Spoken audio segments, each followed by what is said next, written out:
Allez, direction à présent le Castellet où se tient le Grand Prix de France de Formule 1 et le public est au rendez-vous, Clément. Oui, le départ c'est demain à 15h. On saura cet après-midi qui partira en pole position.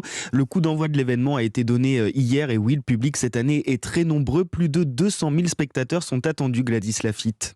À l'ombre d'Épinette, François et ses deux garçons de 10 et 16 ans profitent d'un moment de calme pour déjeuner. Les oreilles qui bourdonnent, les moteurs de Formule 1, ça fait beaucoup de bruit, mais des étoiles plein les yeux. C'est votre premier Grand Prix ? Moi oui. Moi aussi, premier Grand Prix sur place. Venir ici, c'est un rêve d'enfant, donc c'est génial. On a les tripes qui se serrent quand on voit la vitesse, le freinage, c'est fou, c'est impressionnant. La chaleur est étouffante, alors certains spectateurs comme Nicolas profitent d'une autre partie du circuit. On assiste à notre premier Grand Prix de France. Dans la piscine. Ouais, effectivement. C'est assez atypique, mais c'est vachement sympa comme expérience.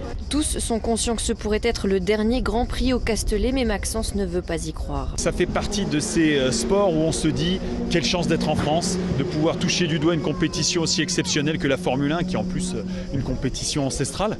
Ah là, moi j'aimerais bien que ça reste au Castellet. Ouais, j'aimerais bien. Ils sont en tout cas nombreux à profiter du spectacle ce week-end. 200 000 personnes sont attendues, c'est-à-dire des tribunes à 100% remplies. Le Castellet, Gladys Lafitte, Europe 1.